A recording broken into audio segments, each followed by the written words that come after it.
Hello! Aujourd'hui, je suis trop heureuse d'enfin pouvoir vous retrouver dans une nouvelle vidéo. Avant que la vidéo commence, évidemment, je vais faire une parenthèse. Comme vous pouvez le remarquer, je suis seule et ça sera également le cas pour les prochaines vidéos. La raison est simple, c'est simplement que nous ne sommes plus ensemble avec Vincent et c'est pourquoi le nom de la chaîne a changé et que j'ai supprimé les vidéos où il était présent. Voilà, je me devais quand même de vous dire ça avant que la vidéo commence. Je ne tiens pas à en parler plus que ça et c'est pourquoi je vous demanderai en commentaire de ne pas me poser de questions à ce sujet. Si vous faites du dessin, ça vous est déjà arrivé ou ça vous arrive souvent de ne pas avoir d'inspiration. C'est ce qu'on appelle la page blanche. Et dans cette vidéo, je ne vais pas vous donner une, ni deux, ni trois, mais 5 solutions pour pallier à ce problème. Comme ça, s'il y en a une qui fonctionne pas, vous pourrez prendre l'autre. Ok, première astuce, trouver des références sur internet. Personnellement, j'utilise beaucoup Instagram et la partie découvrir. Du coup, je me décale et je vous montre. Donc là, on est sur la partie découvrir de mon Instagram et comme vous voyez, il y a pas mal de choses reliées au dessin et toutes les choses qui m'intéressent, en fait, je les enregistre. Ça veut dire que dans mes enregistrements, j'ai plein de dessins qui m'inspirent. Donc, ce qu'on va faire pour illustrer cette astuce, c'est que je vais choisir une des publications que j'ai enregistrées et je vais m'en inspirer pour faire un dessin. J'ai envie de m'inspirer de ce dessin-là que je trouve magnifique et je pense que je vais faire la même pose, mais je vais changer le personnage. Ok, on a changé de plan, je suis bien installée et on va prendre une page vide de préférence. Et donc là, mon but, ça va être vraiment d'essayer de refaire la pose pour pouvoir ensuite faire mon personnage.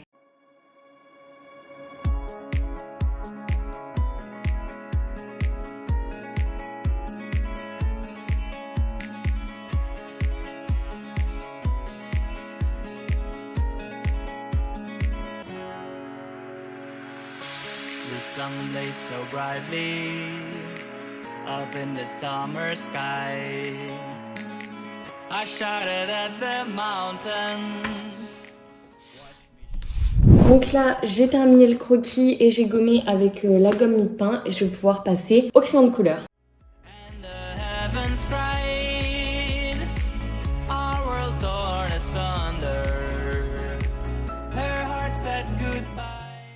Donc là, je viens de terminer la colorisation et maintenant, je vais passer au feutre fin et je vais faire tous les contours et ça va rendre le dessin 10 fois plus beau. I moved to the horizon, feeling the sunshine once again. Feeling the sunshine. Et donc voici le dessin que j'ai réalisé. J'aime vraiment beaucoup la pose. Franchement, c'est pas une pose à laquelle j'aurais pensé sans regarder des inspirations. Et donc voici l'inspiration de base. Et franchement, je trouve que le dessin est pas mal réussi.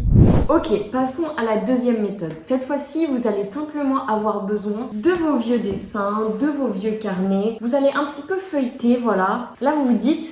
mais ce dessin est vraiment moche. Comment est-ce que j'ai pu faire ça un jour? C'est vraiment pas beau. Et vous allez prendre ce dessin et vous allez le redessiner. J'ai dans mes mains un ancien carnet rempli de dessins. Forcément, il y en a que j'aime pas. J'ai choisi celui-là que je trouve pas très détaillé et je pense que je peux mieux faire. Donc, c'est ce que je vais faire tout de suite. J'ai mon ancien dessin sous les yeux et je vais le reproduire sur cette page.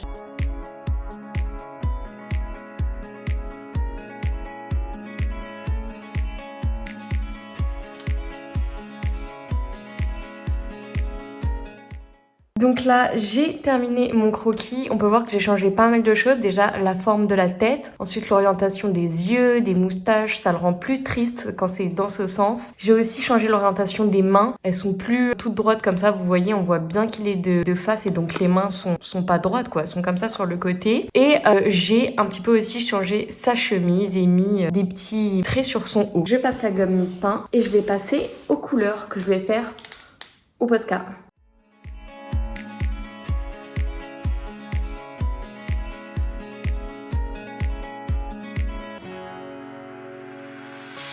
The sun lays so brightly up in the summer sky.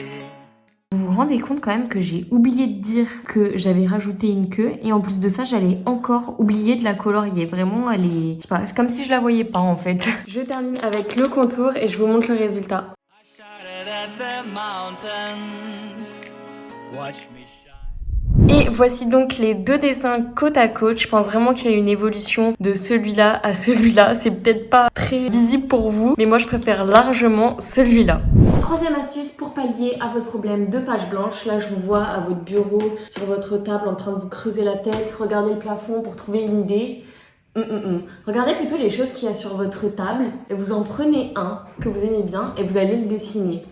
Par hasard, j'avais ça sur ma table que j'ai ramené parce que j'avais soif. Et je pense que c'est un bon objet à dessiner, donc c'est ce que je vais faire. Ok, donc j'ai mon petit gobelet en face de moi, enfin petit, pas si petit que ça finalement. Et je vais le reproduire sur la feuille.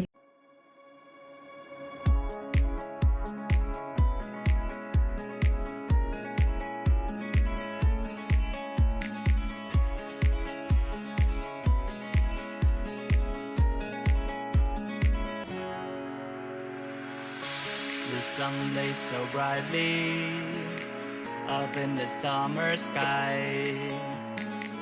I shouted at the mountains. Et voilà mon dessin de gobelet de bubble tea. Voilà, c'est pas grand chose, hein, mais c'est juste une idée en fait pour vous sortir de cet état de page blanche. Peut-être que ça peut vous aider, vous inspirer à faire un autre dessin et à continuer. Quatrième astuce pour pallier au problème de la page blanche. Cette fois-ci, on va utiliser un moteur de recherche. On va mettre un générateur de mots au hasard. Et le premier mot, bon, s'il vous plaît pas, peut-être le deuxième, qu'il va y avoir, vous allez devoir le dessiner. Donc là, je viens d'ouvrir un générateur de mots en ligne. Ça avait mis ce mot en premier sans que j'appuie sur nouveau mot, etc. Donc je vais appuyer cette fois-ci. Portable. Ok. Franchement, assez simple. Hop, je ramène mon carnet. Et vous m'excuserez, mais en fait, je n'ai plus de page blanche, donc je vais devoir utiliser cette page-là.